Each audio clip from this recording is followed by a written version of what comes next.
Marisa Robledo, soy del Centro de Educación Vial de Junín, dependiente de la Dirección de Vialidad de la Provincia de Buenos Aires. Nuestro centro este año está cumpliendo 25 años y bueno, lo que vamos a tratar de hacer en este ratito es de ver con ustedes cómo hacemos todos los días para circular un poquito más seguros. Me van a tener que ayudar un poco también, ¿sí? A ver algunas preguntas.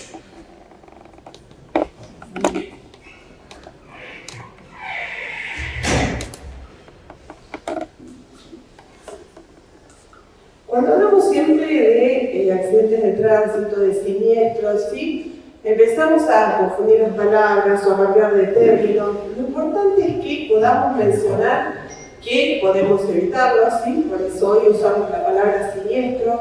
Podemos hacer que no ocurran. La mayoría de los siniestros pueden y son evitables, ¿sí? Entonces lo que vamos a tratar de ver es cómo hacemos nosotros desde el rol que tenemos todos los días en la vía pública para hacer que esos siniestros no ocurran.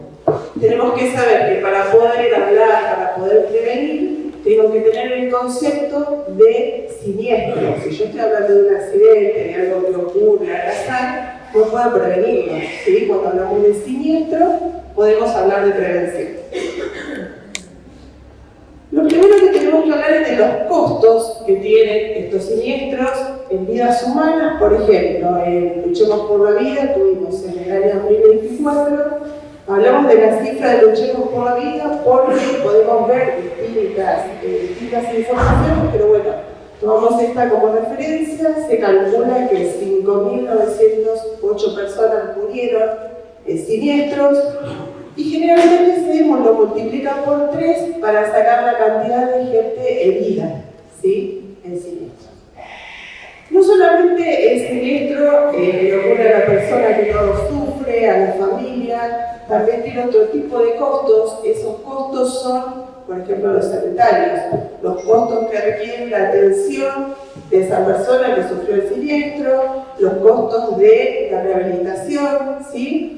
Los costos de psicólogos, ¿sí? Tenemos un montón de costos que se originan en ese momento de siniestro.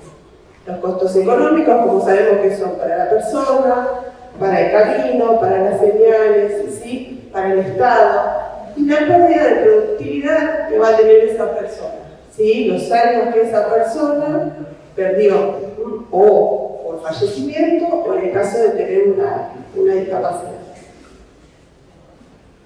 ¿Qué diferencia vemos entre los siniestros que ocurren en zonas urbanas y zonas rurales? La mayoría ocurren en zonas urbanas, pero los más graves sabemos que son en zonas rurales. ¿Por qué se les parece?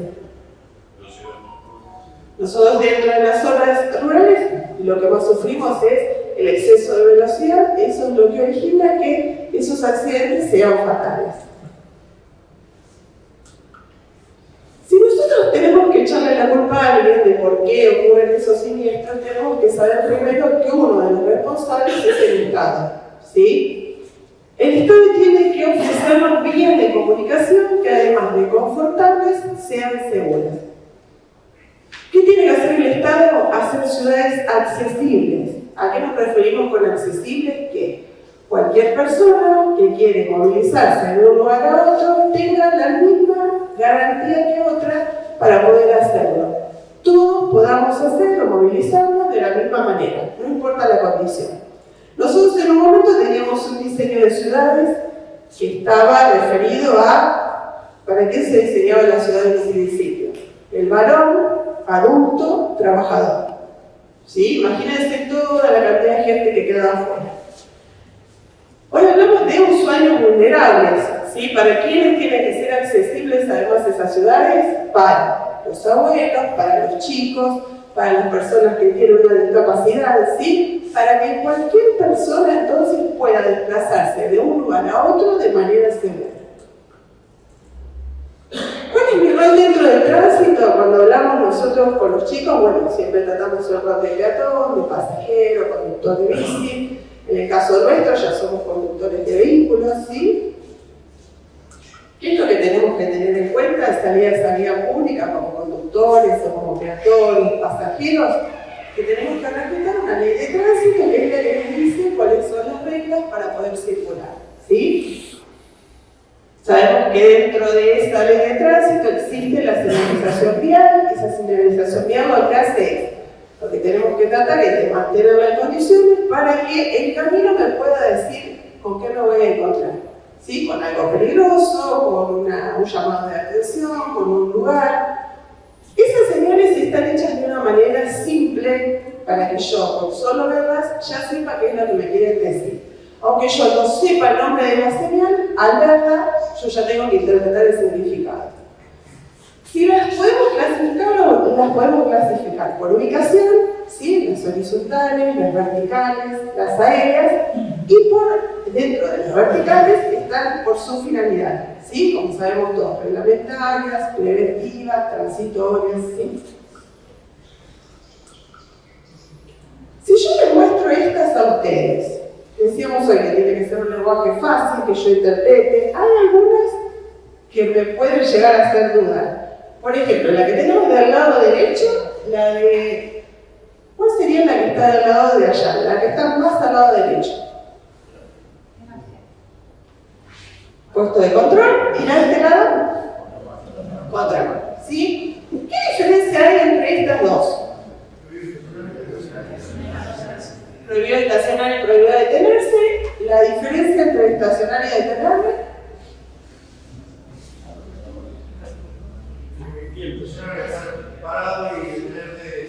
Claro, sería solamente entonces. La de prohibido estacionar sería, cuando hablamos de detenernos, es dejar el vehículo así. El estacionar es el tiempo que me lleva y que suba o baja una persona del vehículo.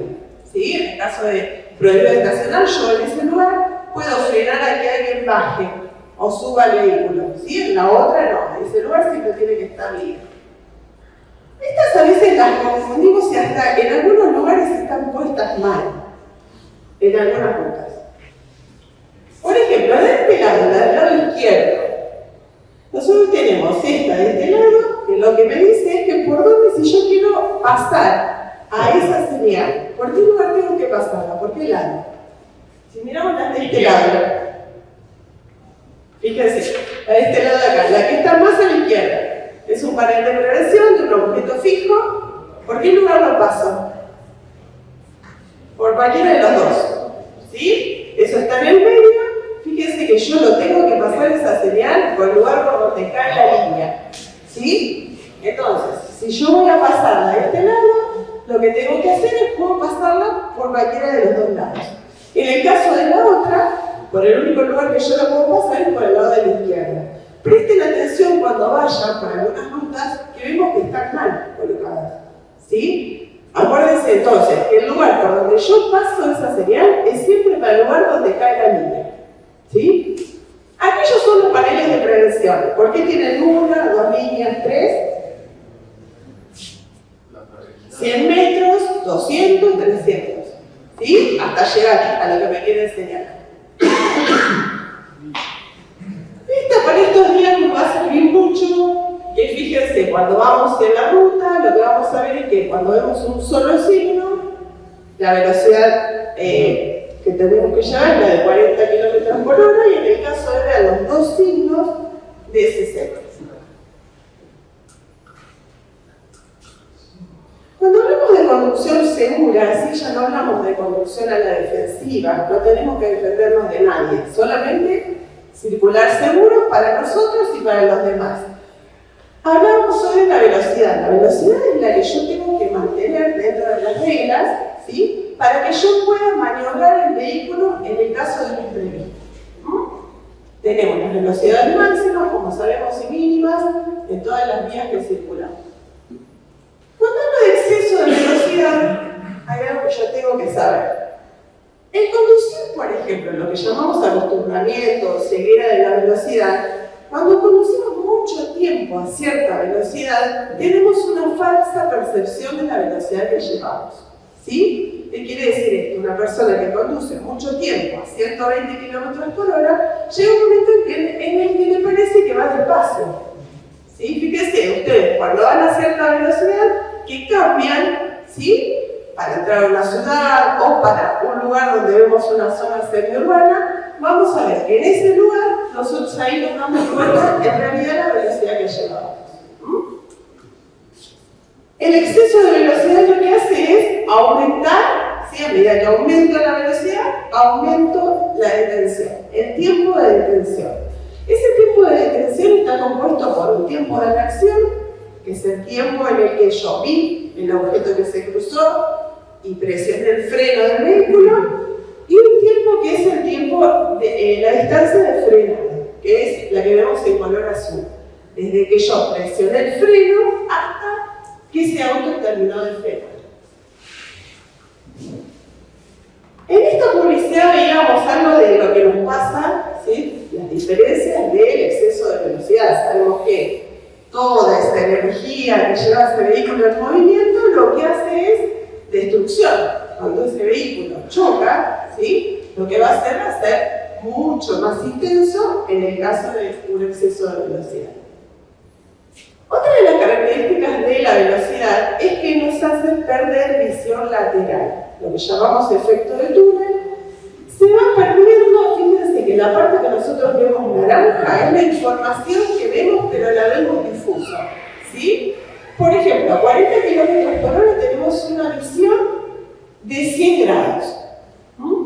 A 70 km por hora de 75 nos estamos perdiendo toda esta información, y a 100 km por hora perdemos, fíjense, toda la parte que nosotros estamos perdiendo.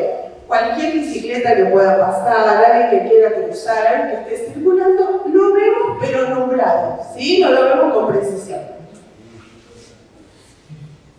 El daño a la persona también va a cambiar de acuerdo a la velocidad que yo lleve. Si yo aumento la velocidad, mayor va a ser el impacto que esa persona va a sufrir, y lo más probable es que esa persona en exceso de velocidades muera.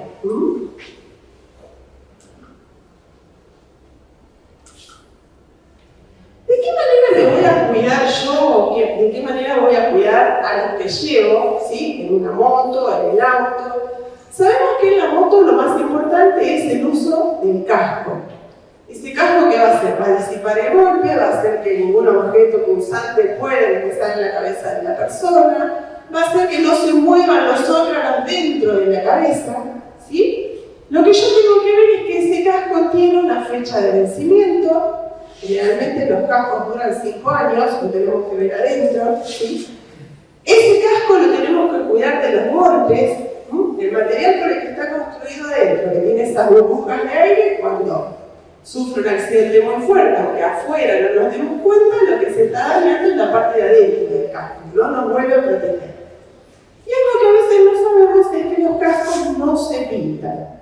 Cualquier material que cualquier pintura que lleve solvente, que yo la pinte afuera del casco, va a dañar esa parte interna, esa parte de esa burbuja que yo les decía. Si pensamos en el auto, obligatoriamente todos tenemos que llevar puestos el cinturón de seguridad para evitar los choques leves o para evitar en un caso más grave la muerte. Dentro del auto sabemos que hay un lugar seguro para los menores, que es el asiento de atrás. ¿Cuántos años tienen que tener para ir sentados adelante? ¿O cuántos para ir atrás? ¿Hasta qué edad? 12. Antes era 12. Ahora 10, ¿sí? Entonces, obligatoriamente, los menores de 10 tienen que ir en el asiento de atrás. Si pensamos en lo que son estadísticas, está comprobado que el lugar más seguro del auto es el asiento de atrás y el del medio, ¿sí? Si ese asiento está ocupado y tengo que elegir uno de los dos, elijo el del lado de la derecha. Se sabe que ese lugar tiene menos riesgos o menos golpes que el que va detrás de la persona que conduce. Además, estos menores de 10 tienen que llevar un sistema de retención infantil. Ese sistema de retención infantil solamente tenemos que mirar, no se basa tanto en lo que es la edad, sino en cuánto pesa y en cuánto mide, ¿sí? Los bebés prematuros son los que van a usar el grupo 0. Los bebés hasta que tengan 1 año, 1 año y medio, fíjense que más o menos van a usar el grupo que es el 0 más, y después ya van a ir usando las otras letras. Lo importante de los dos primeros es que van en sentido contrario de la marcha. Siempre todos en el asiento de atrás, en el sentido contrario de la marcha. ¿Para qué será? ¿Qué les parece? ¿Para qué lo ponemos mirando para atrás? Si yo como un bebé, fíjense que lo que hacemos nosotros cuando agarramos un bebé, lo primero que hacemos es agarrarle la cabeza, ¿sí? Porque todavía no se sostiene bien. Entonces lo que hacemos es ponerlo al revés para que todo el asiento le cubra la espalda y le proteja la columna. Si yo lo pongo mirando hacia adelante, ese bebé igualmente, ¿sí? Con el golpe, va a salir lesionado. Ni hablar si lo ponemos adelante con las cosas de ahí. En lugar entonces, el de atrás, mirando el sentido contrario de la marcha. A medida que va creciendo, cuando vemos que ya pasa sentado el límite de la butaca, quiere decir que tenemos que cambiar a la siguiente. La última butaca que usamos, que es el asiento elevador, lo usamos con el cinturón que trae el auto. ¿Sí? Esa no tiene cinturón chiquito. Algo importante de esa butaca tiene que estar sujeta, porque si yo esa butaca no la tengo bien sujeta, va a salir despedida o dentro del vehículo o afuera en el caso de ir a más velocidad. Tenemos en algunos autos el sistema que es el anclaje Sofix, en otros de plancha. Y si no, tenemos en la foto, como vemos ahí, enganchado con el cinturón que trae el auto. Siempre, cualquiera de estos dos sistemas es mejor que el cinturón del auto para sujetarlo, porque estos sistemas están agarrados a la carrocería del auto. Bueno, para terminar les voy a dejar esta frase. ¿Estás esperando que algo cambie? Perdón, que algo grave pase para empezar a cambiar? Muchas gracias.